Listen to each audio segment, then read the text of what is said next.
আল্লাহ তাআলা বিশেষ একজন ফেরেশতা বানিয়েছেন, সেই ফেরেশতার নাম হলো ইসরাফিল। সেই ফেরেশতাকে আল্লাহ তাআলা কিয়ামতের সিংহাধ্বনি দেওয়ার জন্য, সিংহা বাজানোর জন্য সৃষ্টি করেছেন। তাকে সৃষ্টি করার পর থেকে তিনি তার মুখের সামনে সিংহা নিয়ে অপেক্ষা করছেন কখন আল্লাহর তরফ থেকে আদেশ আসবে। অপলক নয়নে তিনি তাকিয়ে আছেন, অপেক্ষা করছেন কখন আল্লাহর তরফ থেকে আদেশ আসে। আল্লাহর তরফ থেকে যখন আদেশ আসবে তখন তিনি তার সিংহায় ফুৎকার দিবেন। আর আল্লাহর আদেশ আসার পরে ইসরাফিল আলাইহিস সালাম সিংহায় মোট ফুৎকার দিবেন দুইবার। প্রথমবার তিনি যখন সিংহায় ফুৎকার দিবেন, প্রথম সিংহার ফুৎকারে সেই সময়ে পৃথিবীতে যত নিকৃষ্ট চরিত্রের লোকেরা বেঁচে থাকবে, সিংহার বিকট ধ্বনিতে তাদের কানের পর্দা ফেটে যাবে। কিয়ামতের বড় বড় 10টি আলামত নবী করিম সাল্লাল্লাহু আলাইহি ওয়াসাল্লাম এগুলোর ব্যাপারে বলেছেন। এগুলো হচ্ছে সুতার মালার দানার মতো। মালা ছিঁড়ে গেলে যেমন দানা একটার পর একটা ছিঁড়ে যায়, কিয়ামতের বড় বড় এই 10টি আলামত একটা প্রকাশিত হলে সাথে সাথে আরও একটা প্রকাশিত হয়ে যাবে। কিয়ামতেরই বড় বড় 10টি আলামত যখন প্রকাশিত হয়ে যাবে তখন এক ধরনের কোমল ও ঠান্ডা বাতাস আল্লাহ প্রেরণ করবেন। এই কোমল এবং ঠান্ডা বাতাসের কারণে তখনকার সময়ে পৃথিবীতে যত মোমেনরা বেঁচে থাকবে ওই মোমেনদের রূহ আল্লাহ কবজ করার ব্যবস্থা করে ফেলবেন। সব মোমেনরা এই ঠান্ডা বাতাসের মাধ্যমে ইন্তেকাল করবে। মোমেনদের গায়ে এক ধরনের ঠান্ডা বাতাস লাগবে। যখন তাদের গায়ে এই ঠান্ডা বাতাস লাগবে সাথে সাথে তারা ইন্তেকাল করবে, তারা মারা যাবে। পৃথিবীতে একজন মোমেনও বেঁচে থাকবে না। নিকৃষ্ট মানুষদের উপরে কিয়ামতের ঘটনা আপতিত হবে। আমি আবারও কথাটি রিপিট করছি, নিকৃষ্ট মানুষের উপরে কিয়ামতের ঘটনা আপতিত হবে। সব ভালো মানুষদেরকে আল্লাহ তাআলা দুনিয়া থেকে তুলে নেবেন। আর সেটা কিসের মাধ্যমে? একটা কোমল এবং ঠান্ডা বাতাসের মাধ্যমে। তাদের গায়ে এই কোমল আর ঠান্ডা বাতাস লাগবে, মোমেনরা দুনিয়া থেকে চলে যাবে, শুধু বেঁচে থাকবে নিকৃষ্ট লোকেরা, পাপী তাপী লোকেরা দুনিয়াতে বেঁচে থাকবে। সেই নিকৃষ্ট চরিত্রের লোকদের উপরে কিয়ামত প্রতিষ্ঠিত হবে। এজন্য আল্লাহর হাবিব বলেছেন, লা তাকুমুস সাআতু হাত্তা লা ইউকালা ফিল আরদি আল্লাহ আল্লাহ। ততদিন পর্যন্ত কিয়ামত অনুষ্ঠিত হবে না যতদিন না পৃথিবীতে আল্লাহ আল্লাহ উচ্চারণ করার মতো মানুষ ও বৈশিষ্ট্য থাকে। অর্থাৎ একজন আল্লাহওয়ালা মানুষও যতদিন দুনিয়ায় থাকবে ততদিন পর্যন্ত কিয়ামত হবে না। কিয়ামতের ঘটনা যখন ঘটবে আল্লাহ তাআলা এক ধরনের কোমল আর ঠান্ডা বাতাস পাঠাবেন। সেই কোমল এবং ঠান্ডা বাতাস মোমেনদের গায়ে লাগার সঙ্গে সঙ্গে মোমেনরা ইন্তেকাল করবে, দুনিয়া থেকে চলে যাবে। শুধুমাত্র নিকৃষ্ট চরিত্রের লোকেরা, পাপী তাপীরা পৃথিবীতে বেঁচে থাকবে। তাদের উপরে কিয়ামত আবর্তিত হবে, তাদের উপরে কিয়ামতের ঘটনা আরম্ভ হয়ে যাবে। যেই দিন কিয়ামতের ঘটনা ঘটবে সেই দিন হলো জুমার দিন। আল্লাহর নবী বলেছেন, ওয়ালা তাকুমুস সাআতু ইল্লা ফি ইয়াউমিল জুমআহ। জুমাবার ব্যতীত কিয়ামত সংগঠিত হবে না, জুমাবার ব্যতীত কিয়ামত অনুষ্ঠিত হবে না। জুমাবারে কোন সময়ে কিয়ামত শুরু হবে?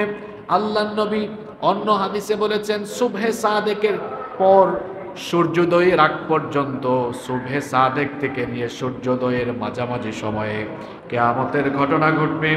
সুনানে আবু দাউদের মধ্যে হাদিস বর্ণিত হয়েছে, ওয়ামা মিন দাব্বাতিন ইল্লা ওয়াহিয়া মুসিখাতুন ইয়াউমাল জুমআতি মিন হিনা তুসবিহু হাত্তা তাতলুআশ শামসু শাফাকাম মিনাস সাআতি ইল্লাল জিন্না ওয়াল ইনস।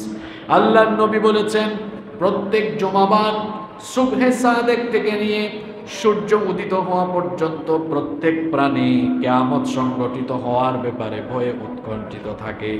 প্রত্যেক প্রাণীরা ভয়ে উৎকণ্ঠিত থাকে, না জানি এখন কিয়ামত হয়ে যায় কিনা। তাহলে এই হাদিস থেকে বোঝা গেল জুমাবারে সুবহে সাদেকের পরে সূর্যোদয়ের আগে কিয়ামতের ঘটনা ঘটবে, যার হুকুমে জোরে বলেন তিনি কে? আপনি চলে আসেন, এখানে আসেন। এই দিকের যন্ত্রণা, ওই দিকের যন্ত্রণা, কয় যন্ত্রণা সামলায় কথা বলতাম বলে। এই দুই মসজিদ কর্তৃপক্ষ বসা দরকার, বসে দুই মসজিদের বাহিরের মাইক বন্ধ করা দরকার। এভাবে আসলে কথা বলা যায় না। হয় আপনারা এটা ঠিক করবেন, নইলে আগামী জুমা থেকে আমি আলোচনা বন্ধ করে দিব। এভাবে আলোচনা করা যায় না, কনসেন্ট্রেশন ব্রেক হয়। আপনি তো বসে আছেন এখানে আরাম করে ফ্যানের নিচে, এখানে আসেন 1 মিনিট কথা বলে দেখেন। এখানে কথা বলার জন্য প্রথমে আল্লাহর অনুগ্রহের দরকার হয়। আল্লাহর দয়া ছাড়া কথা বলা সম্ভব। বহু মানুষ, বহু ইলম আছে, জ্ঞান আছে, কথা বলতে পারে না, আল্লাহর দয়া থাকা লাগে। এজন্য ইলমের বড়াই করে কথা বলা যায় না। এখানে মানুষের সামনে কথা বলতে হলে প্রথম লাগবে আল্লাহর দয়া, আল্লাহর সাহায্য ছাড়া কথা বলা যাবে না। 2 নম্বরে লাগবে পরিবেশ, কারণ আলোচনার সময় তো এই মাথায় এটা কম্পিউটারের মতো কাজ করে, একটার পরে আরেকটা পয়েন্ট আসবে, একটার পরে আরেকটা কথা আসবে, একটা আয়াতের সাথে আরেকটা আয়াত ম্যাচ হবে, একটা আয়াতের তাফসিরের সাথে আরেকটা আয়াত আসবে, একটা হাদিসের সাথে আরেকটা হাদিস আসবে। তো মাঝখান থেকে সাউন্ড পলিউশন হলে তো সব মাঝখানে ছেঁড়াবেড়া হয়ে যাবে। হয় এটা ঠিক করবেন, নইলে আলোচনা বন্ধ করব, বিকল্প কাউকে আপনারা খুঁজে নেবেন। পরিবেশ আগে নিশ্চিত করেন। একটার মাইক যদি আরেকটাকে গিয়ে ধরে তো কিভাবে সম্ভব? এটা এই সাউন্ড পলিউশনের মধ্যে বসা দরকার, কথা বলা দরকার। হয় তাদের মাইক তারা ওদিক থেকে ওইটা অফ করবে, অথবা 2 মসজিদের বাহিরের মাইক আপনারা বন্ধ করবেন। এরকম সেরাবেরা অবস্থা দিয়ে মসজিদ আসলে চলা যায় না। আর আপনি এখানে মাইক প্রতিদিন গুতাগুতি করবেন না, এখানে তো সাউন্ড সেট করে দেওয়া আছে, মনে রাখতে পারেন না পয়েন্টগুলো?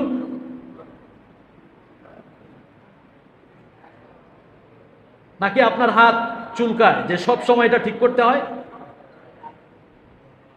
প্রতিদিন কেন ঠিক করতে হবে? এটা তো একবার ঠিক করলেই চলে। এখানে আসেন।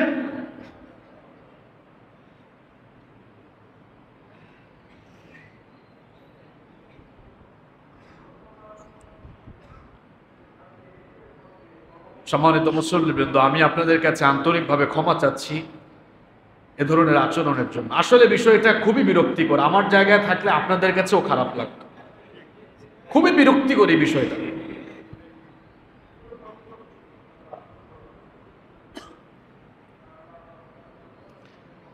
সম্মানিত মুসল্লিবৃন্দ, বলছিলাম জুমাবারে কিয়ামত অনুষ্ঠিত হবে। আর জুমাবারে কোন সময়? সুবহে সাদেকের পর সূর্যোদয়ের ঠিক আগ মুহূর্তে কিয়ামত আরম্ভ হয়ে যাবে। আল্লাহু আকবার। এজন্য আল্লাহর নবী বলেছেন, পৃথিবীর প্রত্যেকটি প্রাণী সুবহে সাদেকের পরে ভীত থাকে, না জানি আজকেই কিয়ামত আরম্ভ হয়ে যায় কিনা। সুবহে সাদেক থেকে সূর্যোদয়ের আগ পর্যন্ত আল্লাহর নবী বলেছেন সব প্রাণী, সব উদ্ভিদ, তামাম সৃষ্টিকুল ভয়ে থাকে, না জানি এখনই কিয়ামত আরম্ভ হয়ে যায় কিনা। জুমাবারে কিয়ামতের ঘটনার উদ্বোধন কিভাবে হবে, কিভাবে কিয়ামতের ঘটনা আরম্ভ হবে, এবার আমরা সেই বর্ণনা কোরআন সুন্নাহর আলোকে জানব।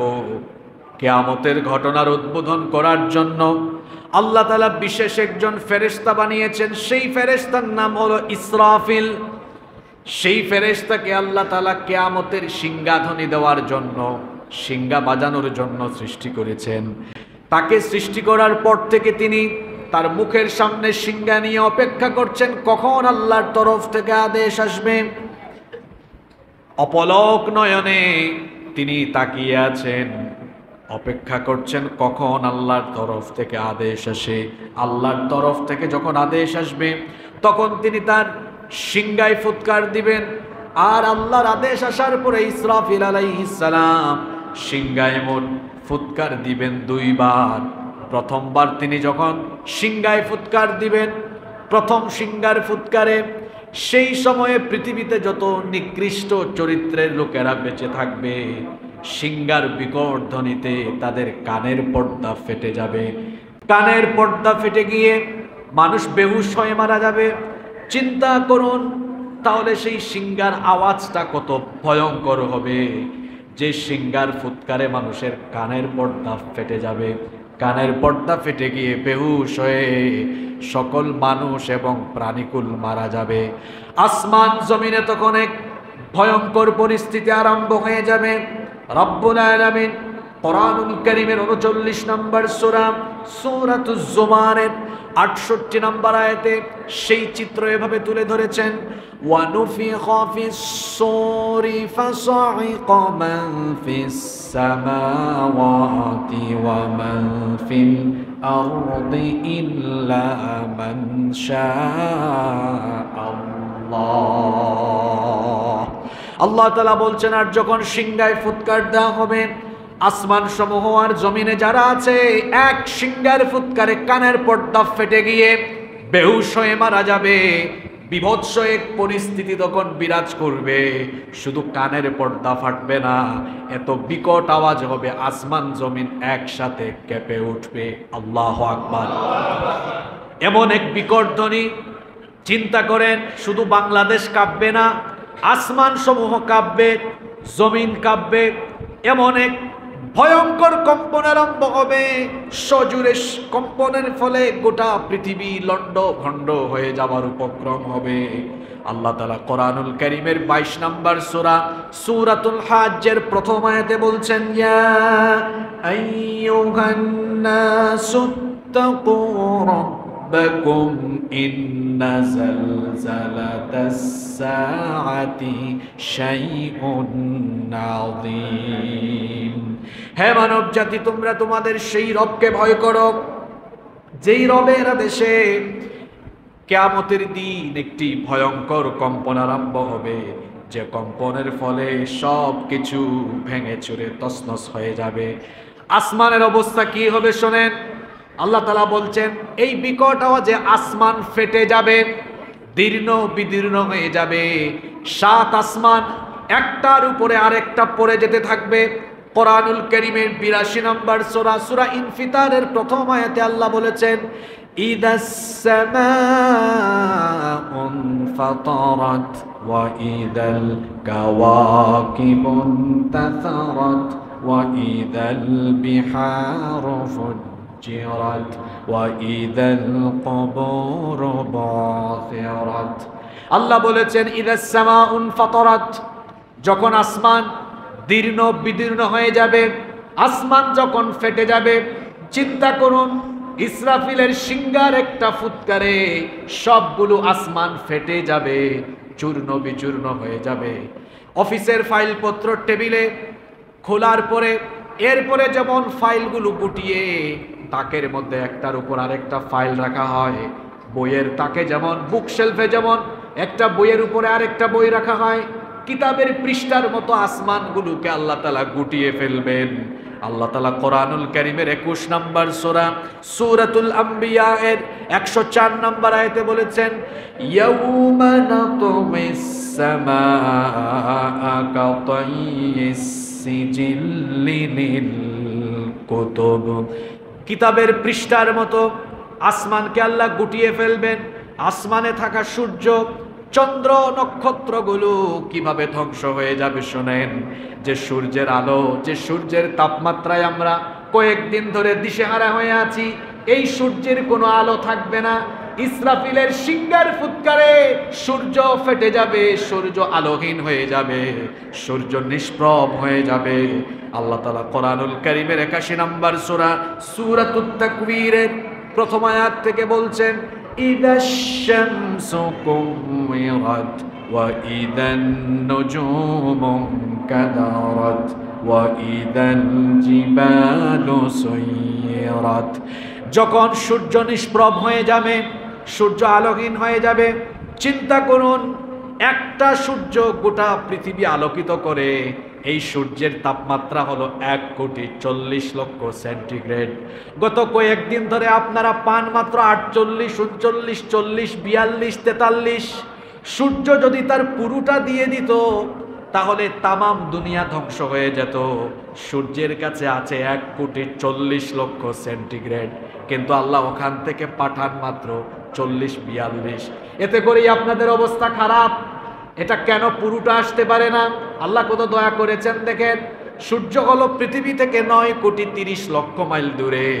9,30,00,000 মাইল দূরের সূর্য সরাসরি দুনিয়াতে হিট করতে পারে না।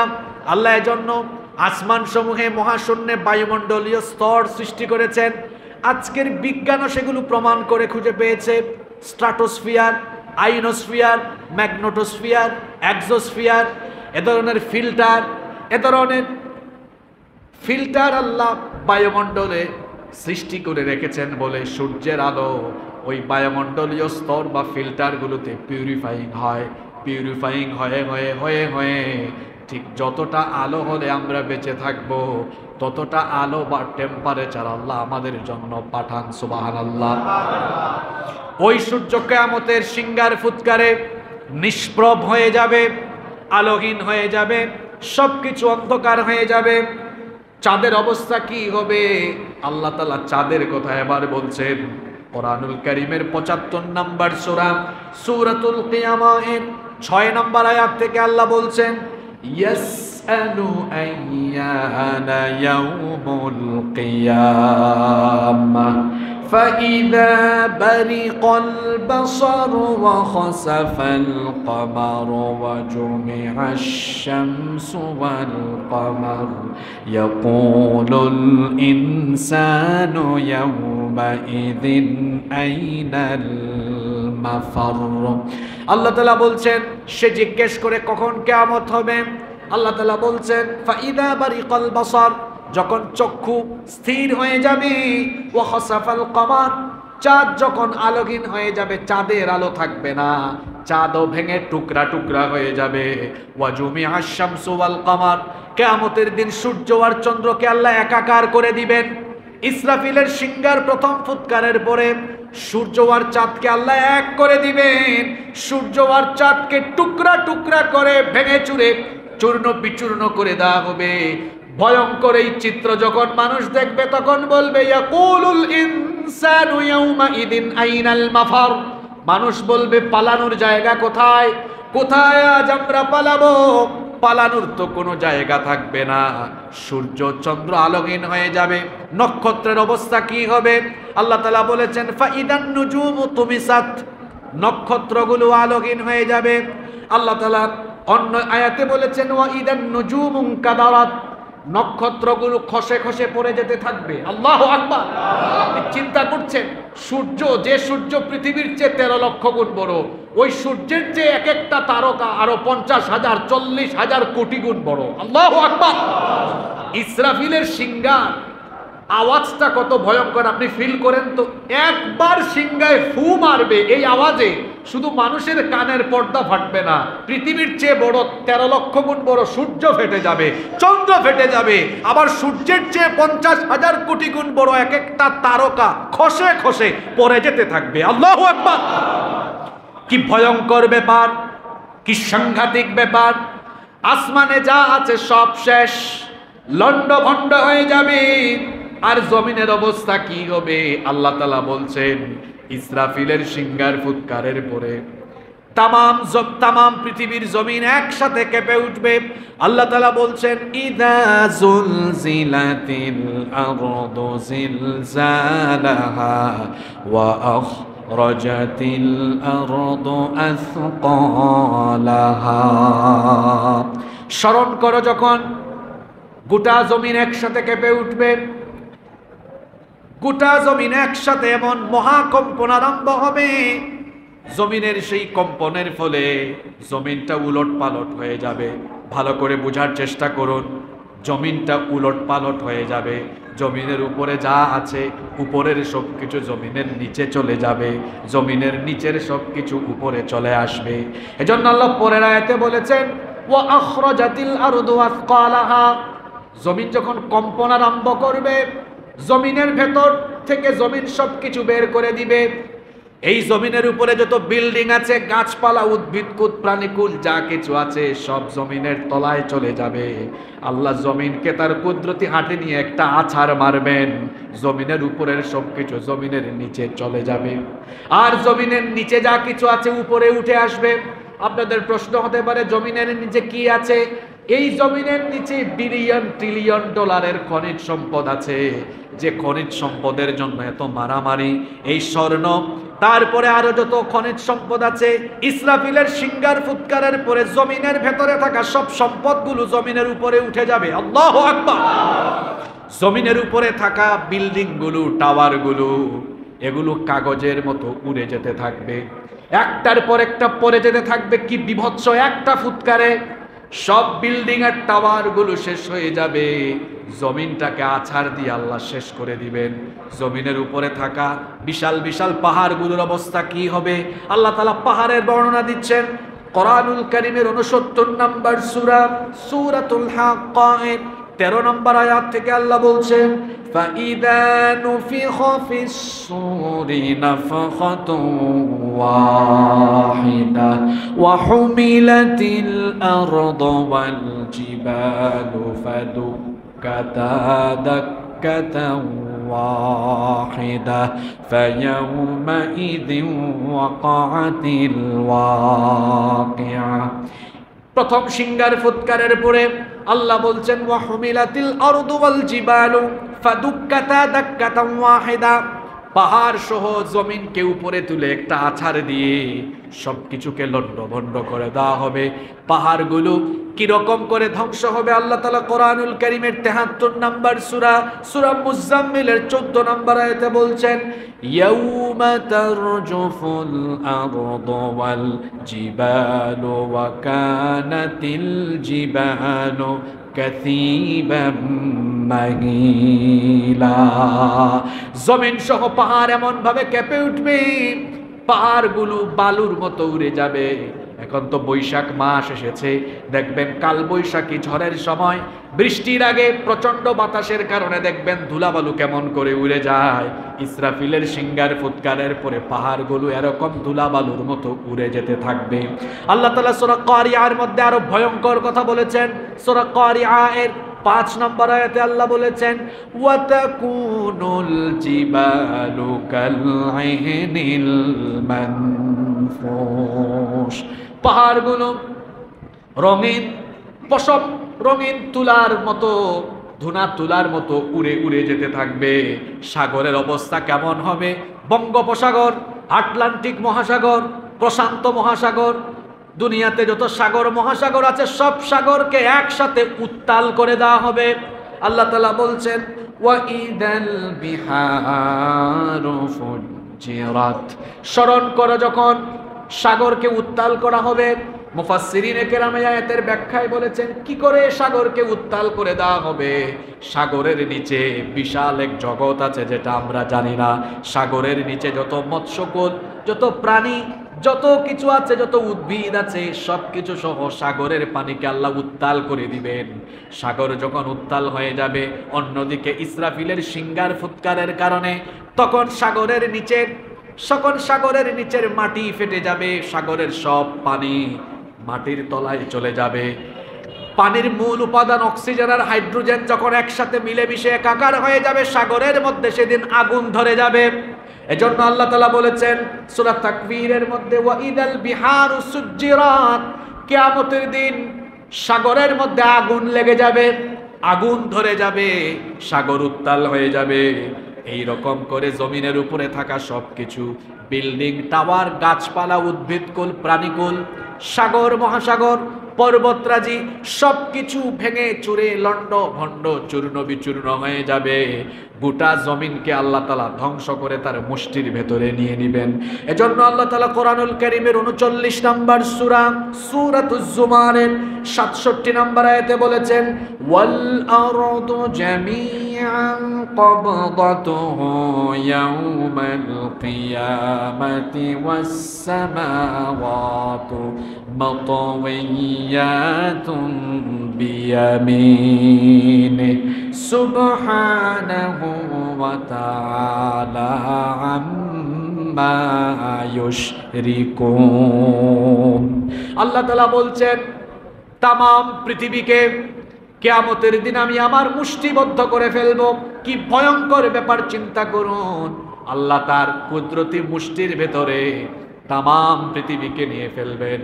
এবং আল্লাহ বলছেন ওয়াস-সামাওয়াতু মাতওয়িয়াতুম বিয়ামিনি, আর আল্লাহর কুদরতি ডান হাতের মধ্যে গোটা আসমান সমূহকে আল্লাহ ভাঁজ করে নিয়ে ফেলবেন। আসমান জমিনকে আল্লাহ তাআলা তার মুষ্টির ভেতরে নিয়ে আছাড় দিয়ে লন্ড ভন্ড চূর্ণ বিচূর্ণ মেসাকার করে দিবেন। আল্লাহর জন্য এই কাজটা সহজ না কঠিন? সব কিছু শেষ, আসমান জমিন তামাম সৃষ্টিকুল শেষ, লন্ড ভন্ড হয়ে গেল, চূর্ণ বিচূর্ণ হয়ে গেল। কয়টা সিঙ্গার ফুৎকারে? একটা সিঙ্গার ফুৎকারে কিছুই নাই। আসমান নাই, মহাশূন্য নাই, জমিন নাই, সাগর নাই, পর্বত নাই, গাছপালা নাই, উদ্ভিদ নাই, মানুষ নাই, প্রাণী নাই, জীবজন্তু নাই, কিছুই নাই, সবকিছু ফাঁকা।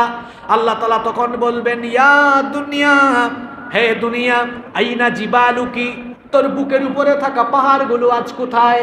আল্লাহ তাআলা বলবেন আইনা আনহারুকি, তোর উপরে প্রবাহমান থাকা নদ নদীগুলো কোথায়? আল্লাহ তাআলা বলবেন আইনা আশজারুকি, হে দুনিয়া, তোর বুকের উপরে থাকা গাছপালা উদ্ভিদ কোথায়? আল্লাহ তাআলা তখন বলবেন হে দুনিয়া বলো আইনাল মুতাকাব্বিরুন, দুনিয়ার অহংকারী লোকেরা আজ কোথায়? আইনাল জাব্বারুন, দুনিয়ার প্রতাপশালী ক্ষমতাধর স্বৈরাচার ব্যক্তিরা আজ কোথায়? আল্লাহ যখন প্রশ্ন করবেন সবকিছু ফাঁকা, জবাব দেওয়ার তখন কেউ থাকবে না। আল্লাহ তাআলা যখন জিজ্ঞেস করবেন কোনো জবাব আসবে না। আল্লাহ তাআলা তখন প্রশ্ন করবেন লিমানিল মুলকুল ইয়াউম, আজকে রাজত্ব কার? জবাব দেওয়ার তো তখন কেউ নাই। আল্লাহ নিজে প্রশ্ন করে নিজেই উত্তর দিবেন লিল্লাহিল ওয়াহিদিল কাহ্হার। আজ প্রতাপশালী মহামহিয়ান সেই সত্তার রাজত্ব চলবে। তিনি কি? আল্লাহ। কিছুই নাই, সব কিছু শেষ, লন্ড ভন্ড চূর্ণ বিচূর্ণ, সব মানুষও শেষ হয়ে গেল। আল্লাহ তাআলা মালাকুল মউতকে ডাকবেন। মালাকুল মউতকে আল্লাহ ডেকে বলবেন মালাকুল মউত, দুনিয়া থেকে কোনো মানুষ প্রাণী বা জীবজন্তু বেঁচে আছে নাকি? আল্লাহ তখন মালাকুল মউত বলবে আল্লাহ শুধুমাত্র আমি আর আমার ভাই জিবরিল, মিকাইল, ইসরাফিল, আপনি, আমরা এই পাঁচজন অবশিষ্ট আছি, আর কেউ নাই। আল্লাহ জিবরিলকে বলবে জিবরিল তুমি এবার আল্লাহ তখন মালাকুল মউতকে বলবেন মালাকুল মউত তুমি এবার জিবরিলের জান কবজ করো, তুমি এবার মিকাইলের জান কবজ করো, তুমি এবার ইসরাফিলের জান কবজ করো। মালাকুল মউত এবার জিবরিল, মিকাইল, ইসরাফিলের জান কবজ করবে। এরপরে আল্লাহ মালাকুল মউতকে বলবেন এখন কে আছে? মান বাকিয়া। মালাকুল মউত তখন বলবে আল্লাহ এখন শুধু আমি আর আপনি, আর কেউ? আল্লাহ তখন মালাকুল মউতকে বলবেন মুত ইয়া মালাকাল মউত, মালাকুল মউত তুইও এখন মরে যা, তুইও মৃত্যুবরণ কর। মালাকুল মউত তখন বলবে আল্লাহ আমি তো সবাইকে মারলাম, সবার রূহ কবজ করলাম, এখন আমার জান আমি আবার নিজে কেমনে কবজ করব? আল্লাহ বলবেন তুই তোর জান নিজেই কবজ কর। মালাকুল মউত সেদিন বুঝবে রূহ কবজের কষ্ট যন্ত্রণাটা কেমন। মালাকুল মউত তখন বিরাট একটা চিৎকার দিয়ে ওই চিৎকারেই মারা যাবে। আল্লাহু আকবার। কেউ নাই, মালাকুল মউত নাই, জিবরিল নাই, মিকাইল নাই, ইসরাফিলও নাই, সব শেষ। বাকি আছেন কে? আল্লাহ তাআলা কোরআনে কারীমে বলছেন ইসরাফিলের সিঙ্গার ফুৎকারের পরে সব কিছু ফান হয়ে যাবে। এজন্য আল্লাহ বলেছেন কুল্লু মান আলাইহা ফানি ওয়া ইয়াবকা ওয়াজহু রাব্বিকা যুল জালালি ওয়াল ইকরাম। সব কিছু ফান হয়ে যাবে, কিছুই থাকবে না, একজন থাকবেন, তিনি কে? আল্লাহ। কিয়ামতের ঘটনা ঘটানোর জন্য আল্লাহ ইসরাফিলকে সিংগায় ফুৎকারের আদেশ দিবেন কয়বার? তো প্রথমবার আদেশের পরে এখন তো ইসরাফিল নাই, দ্বিতীয়বার সিংগায় ফুৎকার কে দিবে? একটা প্রশ্ন আছে না নাই? আল্লাহ তো বলছেন সব শেষ, এবার আরম্ভ হবে পুনরুত্থান, অর্থাৎ মৃত্যুর পরের জীবন। সর্বপ্রথম যাকে জীবিত করা হবে, তাফসীর ইবনে কাসিরের ভেতরে এসেছে আল্লাহ সর্বপ্রথম ইসরাফিলকে জিন্দা করবেন। কারণ ইসরাফিলকে প্রথম আল্লাহ এজন্য জিন্দা করবেন, ইসরাফিলকে জিন্দা করার পরে ইসরাফিল তার সিংহায় দ্বিতীয়বার ফুৎকার দিয়ে সে তার দায়িত্ব কমপ্লিট করবে। আল্লাহ তাআলা এবার সর্বপ্রথম ইসরাফিলকে জীবিত করবেন। ইসরাফিলকে জীবিত করে আল্লাহ অর্ডার করবেন, ইসরাফিল তুমি দ্বিতীয়বার সিংহায় ফুৎকার দিয়ে তোমার দায়িত্ব শেষ করো। ইসরাফিল আবার দ্বিতীয়বার সিংহায় ফুৎকার দিবেন।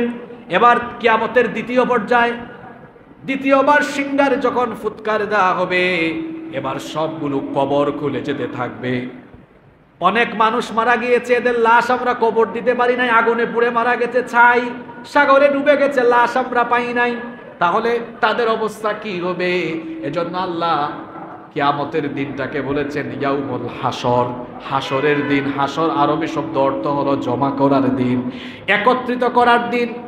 সে কবরে থাকুক কিংবা পানিতে থাকুক অথবা যেখানেই থাকুক, সবাইকে আল্লাহ একত্রিত করবেন। ইসরাফিলের সিংহার ফুৎকারের পরে এক এক করে সবগুলো মানুষ এবার কবর থেকে উঠে হাসরের মাঠের দিকে দৌড়াতে থাকবে।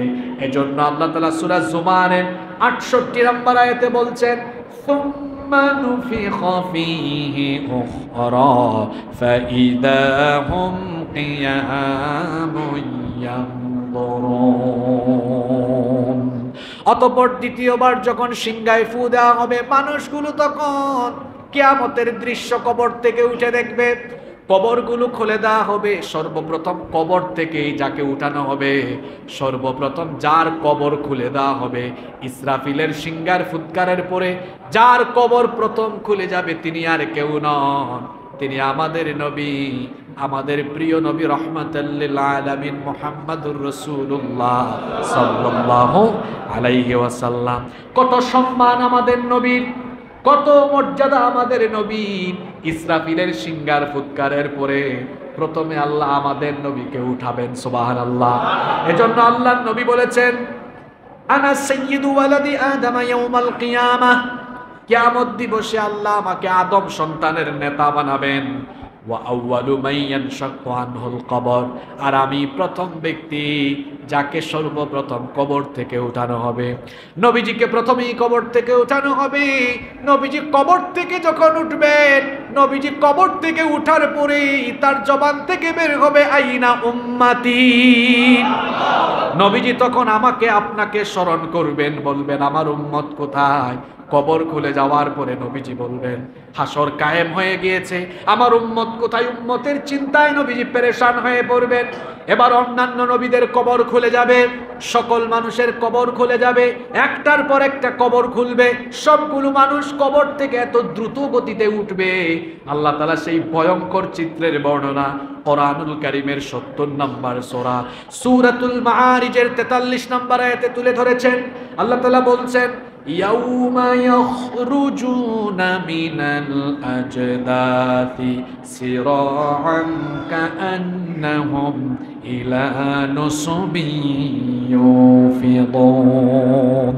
আল্লাহ তাআলা বলছেন সেই দিন কবরগুলো এত দ্রুত গতিতে খুলে যাবে, মানুষগুলো কবর থেকে উঠবে। এই দৃশ্য দেখলে মনে হবে মানুষ যেন তার নির্ধারিত লক্ষ্যের দিকে ছোটা আরম্ভ করেছে। কবর থেকে মানুষ কোন অবস্থায় উঠবে, মানুষের অবস্থা কেমন হবে? আম্মা জান আয়েশা রাদিয়াল্লাহু আনহা থেকে হাদিস বর্ণিত হয়েছে, তিনি বলেছেন আমি আল্লাহর রাসূলকে বলতে শুনেছি ইসরাফিলের সিংহার ফুৎকারের পরে যখন কবর থেকে মানুষ উঠবে, কোন পরিস্থিতিতে তখন উঠবে মানুষ শুনেন। আল্লাহ হাবিব বলেছেন ইউহশারুন নাসু ইয়াউমাল কিয়ামাতি হুফাতান উরাতান গারলা। দামি দামি ব্র্যান্ডের কাপড় চোপড় পরে আপনি হাঁটা চলা করেন, কত দামি দামি পোশাক আপনি পরিধান করেন, কিন্তু কবর থেকে যখন উঠবেন কিভাবে উঠানো হবে? নবীজি বলেছেন ইউহশারুন নাসু ইয়াউমাল কিয়ামাতি হুফাতান উরাতান গারলা। মানুষগুলো সেদিন উলঙ্গ অবস্থায়, নগ্ন পদে, খাতনাবিহীন অবস্থায় কবর থেকে উঠবে। আম্মা জান আয়েশা রাদিয়াল্লাহু আনহা যখন এই ভয়ঙ্কর কথা নবীজির জবান থেকে শুনলেন, নবীজিকে তিনি তখন প্রশ্ন করলেন ইয়া রাসূলুল্লাহ, আমরা বলি সাল্লাল্লাহু আলাইহি ওয়াসাল্লাম, আন-নিসাউ ওয়ার-রিজালু জামিআন ইয়ানযুরু বা'দুহুম ইলা বা'দ। মানুষের গায়ে যদি কাপড় চোপড় না থাকে তো নারী পুরুষ তো একজন আর একজনের দিকে তাকাবে। মানুষের লজ্জাস্থান যদি খোলা থাকে, উলঙ্গ থাকে, তো মানুষ তো একজন আর একজনের দিকে তাকাতে পারে। নবী গো, আমার কি সেদিন শরম লাগবে না? আমার কি সেদিন লজ্জা লাগবে না? আল্লাহর নবী তখন বললেন, আয়েশা গো শোনো, সেদিনকার পরিস্থিতি এত ভয়াবহ হবে, এত ভয়াল দৃশ্য সেদিন দেখা যাবে। আল আমরু আশাদ্দু মিন আন ইয়ানযুরা বা'দুহুম ইলা বা'দ।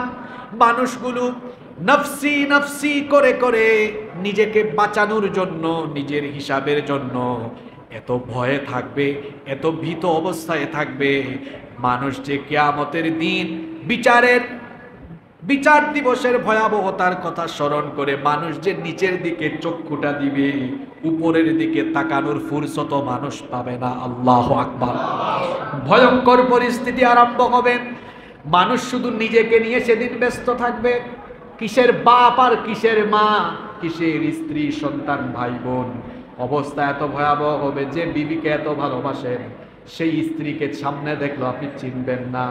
যে সন্তানের জন্য আপনি এত ত্যাগ স্বীকার করেন, এই সন্তান থেকে আপনি পালিয়ে যাবেন। মা বাবা তার দুধের সন্তানকে এত ভালোবাসে, মা বাপ তার সন্তানের কাছ থেকে পালাবে। সন্তান তার পিতামাতা থেকে পালাবে, স্বামী স্ত্রী থেকে পালাবে। এমন এক ভয়ঙ্কর পরিস্থিতি বিরাজ করবে। কোরআনুল কারীমের ৮০ নম্বর সূরা আবাসা এর ৩৪ নম্বর আয়াত থেকে আল্লাহ বলছেন, ইয়াউমা ইয়াফিরুল মারউ মিন আখিহি ওয়া উম্মিহি ওয়া আবিহি ওয়া সাহিবাতিহি ওয়া বানিহি লিকুল্লি ইমরিইম মিনহুম ইয়াউমা ইযিন শাআনুন ইউগনি। আল্লাহ তাআলা বলেছেন, ইয়াউমা ইয়াফিরুল মারউ মিন আখিহি ওয়া উম্মিহি ওয়া আবিহি ওয়া সাহিবাতিহি ওয়া বানি। সেই দিন মানুষ তার ভাই, তার মা বাবা, স্ত্রী সন্তান সন্ততি সবাইকে রেখে পালাবে। লিকুল্লি ইমরিইম মিনহুম ইয়াউমা ইযিন শাআনুন ইউগনি। শুধু নিজেকে কিভাবে বাঁচানো যায় সেই চিন্তায় মানুষ পেরেশান থাকবে। হাসরের ময়দানে কবর থেকে যখন মানুষ উঠবে, পৃথিবীর প্রথম মানুষ থেকে শেষ মানুষ পর্যন্ত সবাই সেদিন একত্রিত হবে, কেউ বাদ যাবে না। এজন্য আল্লাহ তাআলা কোরআনুল কারীমের ৫৬ নম্বর সূরাতুল ওয়াকিয়া এর ৪৯ নম্বর আয়াত থেকে বলছেন, কুল ইন্নাল আউয়ালিনা ওয়াল আখিরিনা লামাজমুউনা ইলা মিকাতি ইয়াউমিন মা'লুম। আপনি বলুন, প্রথম থেকে শেষ, পূর্ববর্তী পরবর্তী সকলকে কিয়ামতের নির্ধারিত দিনে একত্রিত করা হবে, কেউ বাদ যাবে না। আল্লাহ তাআলা কোরআনুল কারীমের ১৮ নম্বর সূরাতুল কাহাফের ৪৭ নম্বর আয়াতে বলছেন, ওয়া হাশারনাহুম ফালাম নুগাদির মিনহুম আহাদা। সকলকে একত্রিত করা হবে, একজনও বাদ যাবে না। সবাই কবর থেকে উঠে হাসরের মাঠে গিয়ে জড়ো হবে। হাসরের দিন হবে ভয়ঙ্কর দিন। সেই দিনটা কত লম্বা হবে শুনেন। এখন তো দিন ১২ ঘন্টা ১৩ ঘন্টা, রাত ১১ ঘন্টা ১২ ঘন্টা এরকম। কিন্তু যেদিন আমরা ইসরাফিলের দ্বিতীয় সিংহার ফুৎকারের পরে হাসরের মাঠে উঠব, একটা দিন কত লম্বা হবে শুনেন। আল্লাহর নবী বলেছেন, কানা মিকদারুহু ৫০ আলফা সানা। বিচার দিবস হবে ৫০,০০০ বছর লম্বা। আল্লাহু আকবার। ৫০,০০০ বছর মানুষ হাসরের ময়দানে অবস্থান করবে। ৫০,০০০ বছর মানুষ হাসরের মাঠে দাঁড়িয়ে থাকবে। পাগল হয়ে যাবে, দিশেহারা হয়ে যাবে, হয়রান হয়ে যাবে, বিভৎস অবস্থা। বড় বড় পয়গাম্বর, আমাদের নবী বাদে সকল নবীরা নাফসি নাফসি জিকির আরম্ভ করবেন। প্রত্যেকেই নিজেকে কিভাবে বাঁচানো যায় সেই চিন্তায় পেরেশান থাকবেন। হাসরের মাঠে যখন মানুষ উঠবে, কি ভয়ঙ্কর চিত্র সেদিন মানুষ দেখবে। উঠে দেখবে জমিনটা তামার মতো উত্তপ্ত। সূর্য সেদিন মানুষের মাথার একেবারে নিকটবর্তী হয়ে যাবে। সূর্যের প্রচন্ড তাপে গুনাহগারদের মাথার চান্দি সেদিন ফেটে যাবে। মাথার চান্দি ফেটে মগজগুলো উতরে গলে গলে গলে গলে পড়তে থাকবে। এই বিভৎস অবস্থা পৃথিবীর কোনো মানুষ তার জবানের ভাষা দিয়ে মানুষকে বোঝানো সম্ভব নয়। এটা কেবল আল্লাহই ভালো জানেন কত ভয়ঙ্কর হবে। আমি শুধু আপনাদেরকে সামান্য উপমা দেই, সামান্য একটা দৃষ্টান্ত দেই। চুলায় যখন ভাত গরম হয়, রান্না হয়, পানি গরম হয়ে গেলে চাল যেমন উতরাতে থাকে, ফুটতে থাকে, এর চেয়ে আরো ভয়ঙ্কর অবস্থায় সূর্যের প্রচন্ড হিটিং এর কারণে মাথার চান্দি ফেটে মগজগুলো উতরাতে আরম্ভ করবে। মগজগুলো মানুষের মাথা বেয়ে বেয়ে, শরীর বেয়ে বেয়ে পড়তে থাকবে। পিপাসার্ত হয়ে গিয়ে মানুষের জিহ্বাটা মুখের ভিতরে থাকবে না, জিহ্বাটা মুখের ভেতর থেকে বের হয়ে আসবে, নাভি পর্যন্ত ঝুলে থাকবে। এই রকম অবস্থায় মানুষ দিশেহারা হয়ে যাবে, পেরেশান হয়ে যাবে। লম্বা সময় দাঁড়াতে দাঁড়াতে মানুষগুলো যখন হয়রান হয়ে যাবে, বিচার যেন আল্লাহ শুরু করে দেন। এজন্য মানুষগুলো দৌড়ে যাবে। পৃথিবীর প্রথম মানুষ, প্রথম নবী আমাদের বাবা আদম আলাইহিস সালামের কাছে গিয়ে মানুষগুলো বলবে, ওগো আদম নবী, তাড়াতাড়ি আল্লাহর কাছে আপনি আবেদন করুন। এত লম্বা সময় দাঁড়িয়ে থাকতে থাকতে হাসরের এই উত্তপ্ত মাঠে আমরা প্রায় পাগল হয়ে যাচ্ছি, হয়রান হয়ে যাচ্ছি। আল্লাহর কাছে আবেদন করেন, তিনি যেন বিচার আরম্ভ করেন। আদম নবী তখন বলবেন, বাবারা আমি পারবো না, কারণ আমি আল্লাহর একটি আদেশ অমান্য করে নিষিদ্ধ গাছের ফল ভক্ষণ করেছিলাম। জানি না আমার রব আজ আমার সঙ্গে কেমন আচরণ করেন। আমি তো নিজেই নাফসি নাফসি করছি, নিজেকে বাঁচানোর চিন্তায় পেরেশান আছি। আমার বাবারা, আমার ছেলেরা, আমি পারবো না, তোমরা চলে যাও আমার ছেলে নূহ এর কাছে, কারণ আমার ছেলে নূহকে আল্লাহ বড় ভালোবাসেন। সে যদি আবেদন করে হয়তো আল্লাহ বিচার আরম্ভ করতে পারেন। মানুষেরা যাবে নূহ আলাইহিস সালামের কাছে, যাকে সানি আদম বলা হয়। নূহ আলাইহিস সালাম তখন বলবেন, আমিও পারবো না, কারণ আমি আমার উম্মতের জন্য বদদুয়া করেছিলাম। জানি না আমার রব আজ আমার সাথে কেমন আচরণ করেন। আমি পারবো না, আমিও নাফসি নাফসি জিকির করছি, তোমরা চলে যাও মুসলিম মিল্লাতের জাতির পিতা আল্লাহর খলিল সাইয়েদনা ইব্রাহিম আলাইহিস সালামের কাছে। মানুষেরা ইব্রাহিম আলাইহিস সালামের মতো উলুল আজম এত বড় মাপের পয়গাম্বরের কাছে যখন যাবে, গিয়ে দেখবে ইব্রাহিম নবীর মতো এত বড় মাপের পয়গাম্বর, তিনিও তার উম্মত ভুলে গিয়ে নাফসি নাফসি জিকির করছেন। ইব্রাহিম নবী বলবেন, বাবারা আমিও পারবো না, চলে যাও মুসা নবীর কাছে। মুসা নবীর মতো জলিল কদর পয়গাম্বরের কাছে গিয়ে মানুষ দেখবেন সেই নবীও সেদিন নাফসি নাফসি জিকির করছেন। মানুষেরা বলবে, ওগো আল্লাহর পয়গাম্বর মুসা, দুনিয়াতে থাকা অবস্থায় আপনি যখনই আল্লাহর সাথে কথা বলতে চেয়েছেন, আল্লাহ আপনার সাথে কথা বলেছেন। আজ আপনি আল্লাহর সাথে কথা বলুন, আল্লাহকে আবেদন করুন, তিনি যেন বিচারটা আরম্ভ করে দেন।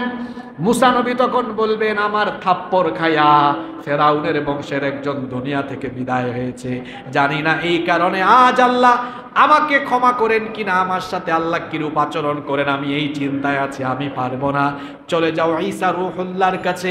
লোকেরা ঈসা ইবনে মারইয়ামের কাছে যখন আসবে, সাইয়েদনা ঈসা আলাইহিস সালাম বলবেন, আমিও পারবো না, কারণ খ্রিস্টানরা আমাকে আল্লাহর ছেলে বানিয়েছে, জানি না আজ আল্লাহ তাআলা এজন্য আমার সাথে কেমন আচরণ করেন, আমিও পারবো না। এত জায়গায় ঘোরাঘুরি করো না, যেখানে গেলে কাজ হবে সেখানে যাও। ঈসা নবী বলবেন, চলে যাও আখেরি নবী, নবীদের নবী, নবীদের নবী, রাহমাতাল লিল আলামিন, যাকে আল্লাহ সবচেয়ে বেশি ভালোবাসেন, যাকে আল্লাহ সবচেয়ে বেশি মর্যাদা দিয়েছেন, চলে যাও আখেরি নবী মুহাম্মাদুর রাসূলুল্লাহ সাল্লাল্লাহু আলাইহি ওয়াসাল্লামের কাছে। লোকেরা আল্লাহর নবীর কাছে যাবে, আল্লাহর নবীকে খোঁজাখুঁজি আরম্ভ করবে। আল্লাহর নবীকে খুঁজতে খুঁজতে খুঁজতে খুঁজতে লোকেরা দেখবে আল্লাহর নবী আল্লাহ তাআলার আরশে আজিমের কাছে সাজদায় করে উম্মতের জন্য সেখানে তিনি চোখের পানি ফেলছেন। সুবহানাল্লাহ। কি জাতের নবী, যেখানে আদম থেকে নিয়ে ঈসা আলাইহিমুস সালাম সব পয়গম্বর নিজের চিন্তায় পেরেশান, সেখানে আমার নবী কবর থেকে উঠে আল্লাহর আরশে আজিমের কাছে সাজদায় পড়ে তার চোখের পানি ছেড়ে দিয়ে তিনি সেখানেও বলবেন, আল্লাহ আজ হাসরের মাঠে আমার উম্মতের অবস্থা কি হবে? আইনা উম্মতি, আইনা উম্মতি, আল্লাহ আমার উম্মত কোথায়, আমার উম্মত কোথায়, আমাকে আমার উম্মত দেখাও, আমার উম্মতকে বাঁচানোর ব্যবস্থা করো।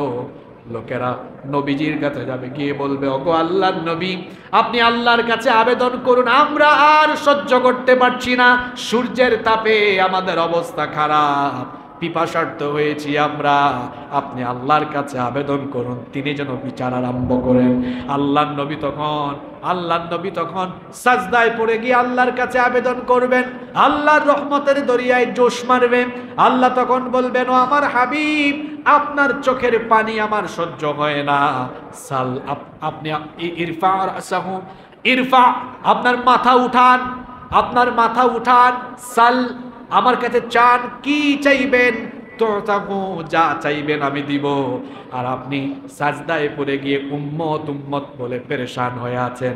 নবী, আপনার উম্মতের জন্য আপনার কোনো টেনশন নাই, আপনার যে উম্মতের অন্তরে সরিষার দানা পরিমাণও ঈমান আছে, যারা আপনাকে ভালোবেসেছে, অনুসরণ করেছে, আপনাকে আমি সুযোগ দিলাম, তাদের জন্য সুপারিশ করে, আমার কাছে সুপারিশ করে তাদেরকে নিয়ে জান্নাতে চলে যায়।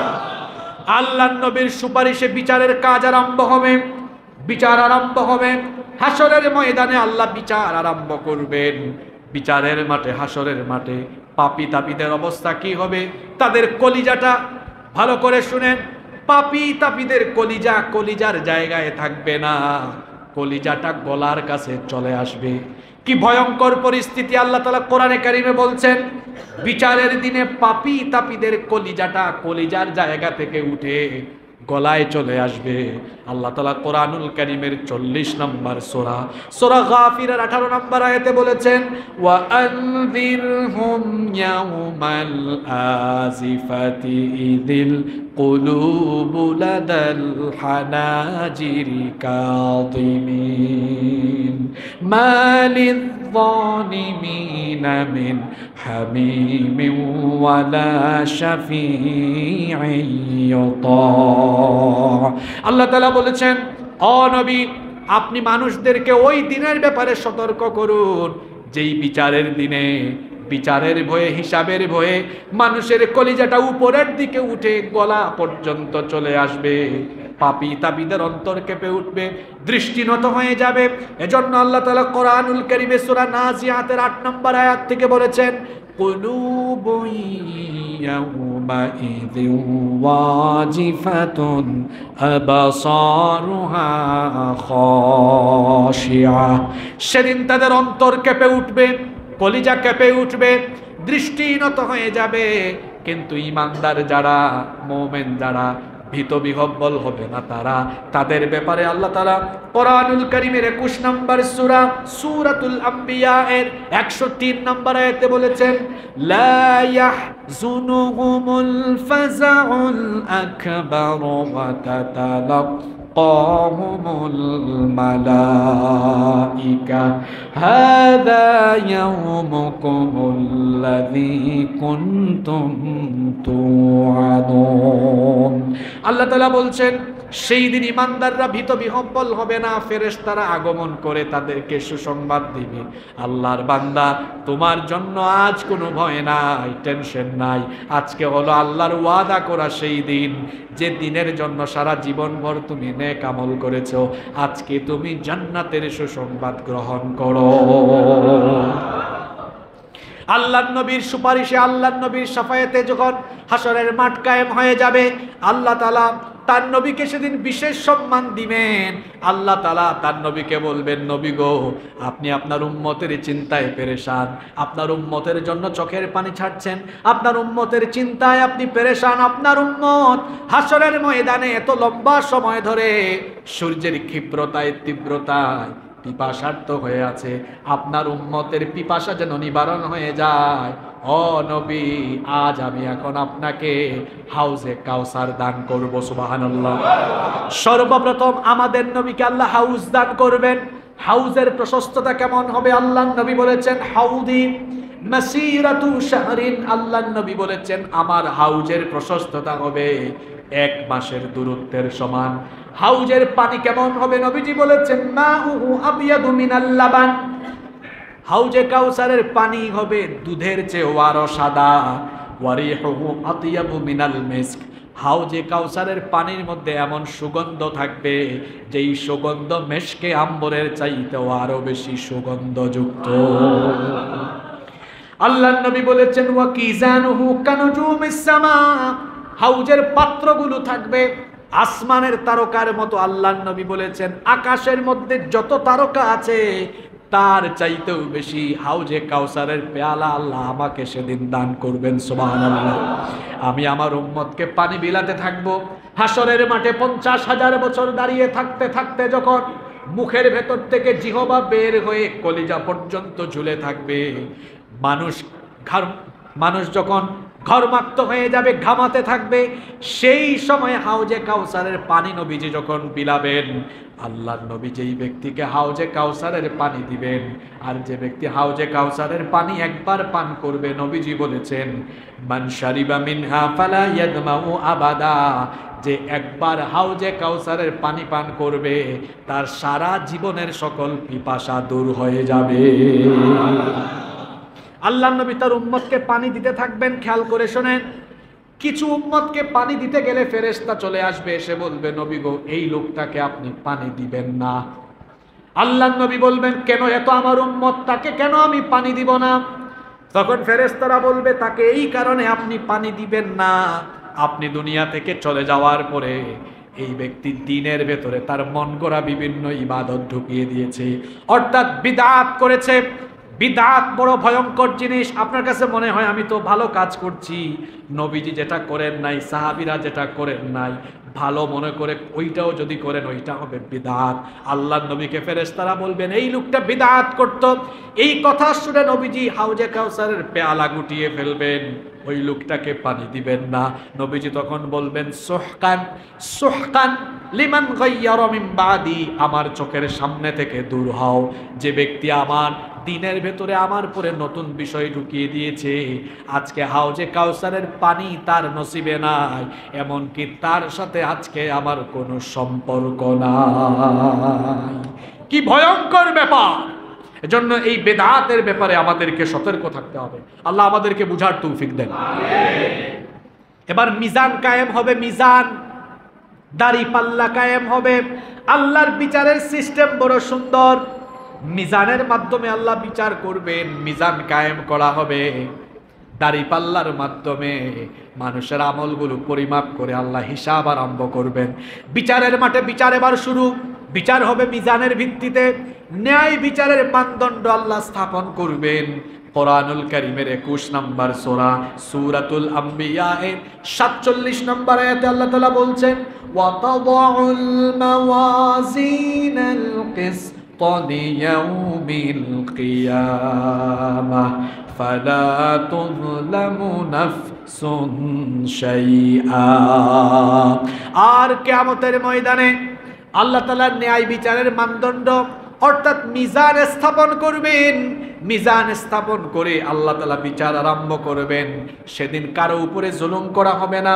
মিজানের পাল্লায় কিভাবে সবকিছুকে হাজির করা হবে আল্লাহ তাআলা পরের আয়াতে বলছেন, পরের অংশে বলছেন ওয়া ইন কানা মিসকালা হাববাতিন মিন খারদালিন আতাইনা বিহা ওয়া কাফা বিনা হাসিবিন। আল্লাহ তাআলা বলছেন সরিষা পরিমাণ কোনো আমল থাকলে সেটাও ওই মিজানের পাল্লায় নিয়ে হাজির করা হবে। মিজানের ভিত্তিতে আল্লাহ বিচার করবেন। কোরআনুল কারীমের 23 নম্বর সূরা সূরাতুল মুমিনুনের 102 এবং 103 নম্বর আয়াতে আল্লাহ বলছেন ফামান ফাকুলাত মাওয়াজিনুহু ফাউলাইকা হুমুল মুফলিহুন ওয়া মান খাফফাত موازينه فأولئك الذين خسروا أنفسهم في جهنم خالدون। আল্লাহ তাআলা বলছেন অতএব যেই ব্যক্তির আমল মিজানের পাল্লায় বেশি হবে মিজানের পাল্লায় যার নেক আমল বেশি হবে সেই ব্যক্তি সফল হয়ে যাবে, আর মিজানের পাল্লায় যার আমল হালকা হবে, আমল যার কম হবে, সেই ব্যক্তি এমন ক্ষতিগ্রস্ত হবে তাকে আল্লাহ তাআলা জাহান্নামের মধ্যে চিরস্থায়ী ঢুকায়া দিবেন। মিজানের ভিত্তিতে এইরকম করে আল্লাহ বিচার করবেন, আল্লাহ তাআলা ফয়সালা করবেন। বিচারের মাঠে আল্লাহ তাআলা বিচার ফয়সালার পরে মানুষকে আল্লাহ দুই ভাগে ভাগ করে দিবেন। এক ভাগ লোক আল্লাহ তাআলা বলছেন দুই ভাগে ভাগ করে দিয়ে ফারিকুন ফিল জান্নাতি ওয়া ফারিকুন ফিস সাঈর। একদল হবে জান্নাতি আর একদল হবে জাহান্নামী। একদল যাবে জান্নাতে আর একদল যাবে জাহান্নামে। বিচারের মাঠে আল্লাহ বিচার করে মানুষকে দুই ভাগ সেদিন করে দিবেন। সেদিন আর ভাগ নাই, দলাদলি নাই, একদল জান্নাতি আর একদল জাহান্নাম। জান্নাত আর জাহান্নাম নিয়ে আমি ইতিপূর্বে বিস্তারিত আলোচনা এই মসজিদে করেছি, সে আলোচনা আমাদের ইউটিউব চ্যানেলে আছে বিধায় আমরা এই আলোচনা আজকে এখানেই সমাপ্ত করব। জাহান্নামীদের পরিণতি কি হবে, জাহান্নামের পরিস্থিতি কি হবে, জান্নাতীদের পরিস্থিতি কি হবে, এ ব্যাপারে বিস্তারিত আলোচনা আমাদের আছে, সেহেতু আমরা আর আগাবো না। আমরা গত 8 জুমা, আজকে 9 নম্বর জুমায় আমরা কি আলোচনা করলাম, আমরা 2-3 মিনিট একটা সামারি করি। আমরা আরম্ভ করেছিলাম কিয়ামতের আলামত নিয়ে। কিয়ামত অনুষ্ঠিত হওয়ার আগে বেশ কিছু ছোট ছোট ঘটনা প্রকাশ পাবে। আমরা যতগুলো ঘটনা আলামতের কথা হাদিসে বলা আছে ধারাবাহিকভাবে 5 জুমায় সব আমরা বলার চেষ্টা করেছি। এরপরে আরও 3 জুমায় কিয়ামতের বড় বড় যে 10টি আলামত, সেই 10টি আলামত নিয়ে আমরা আলোচনা করেছি। এই 10টি আলামত ঘটার পরে কিয়ামত কিভাবে কায়েম হবে, হাসর কিভাবে কায়েম হবে, আজ আমরা কোরআন হাদিসের আয়নায় হাসর কায়েমের চিত্র আলোচনা করেছি। বিচার হওয়ার পরে মানুষ হবে কয় ভাগ, এই 2 ভাগের ব্যাপারে আমাদের আলোচনা আছে বলে আমরা এই আলোচনা আজকে এখানে স্টপ করলাম। আগামী জুমা থেকে আমরা এভাবে সিরিজ আকারে নতুন আরেকটি বিষয়ে আলোচনা আরম্ভ করব ইনশাআল্লাহ। আমরা আলোচনার কোনো বিষয় আজকে ঘোষণা দিলাম না, আশা করছি নতুন আরেকটি সুন্দর বিষয় আমরা সিরিজ আকারে আলোচনা আরম্ভ করব ইনশাআল্লাহ। আমরা গত 3 বছরে 2টা টপিকের উপরে লম্বা আলোচনা আসলে করেছি। একটা আলোচনা 56 জুমা আমরা করেছি, সেটা হলো 25 জন নবী রাসূলদের জীবন কাহিনী, মনে আছে তো আপনাদের? সব নবী রাসূলদের আলোচনা হয়েছে। এরপরে আরেকটি সিরিজ আলোচনা আমরা করলাম কিয়ামতের আলামত সমূহ। কিয়ামতের আলামত কয় প্রকার? ছোট আলামত, বড় আলামত। সব আলোচনা শেষে কিভাবে হাসর কায়েম হবে, আজ হাসরের মাঠের ভয়ঙ্কর চিত্র, হাসর কায়েম হওয়ার চিত্র আমরা আলোচনা করেছি। আমরা আল্লাহর কাছে দোয়া করছি আল্লাহ যেন আমাদেরকে হাসরের ময়দানের পেরেশানি থেকে হেফাজত করেন, বলেন আমিন। আল্লাহ যেন আমাদেরকে হাসরের ময়দানে আমাদের প্রিয় নবীজির সুপারিশ নসিব করে দেন, আমরা বলি আমিন। সুবহানাকা আল্লাহুম্মা ওয়া বিহামদিক আশহাদু আল্লা ইলাহা ইল্লা আনতা আস্তাগফিরুকা ওয়া আতুবু ইলাইক। ওয়াসসালামু আলাইকুম ওয়া রাহমাতুল্লাহি ওয়া বারাকাতুহু। সবাই সুন্নাত আদায় করুন।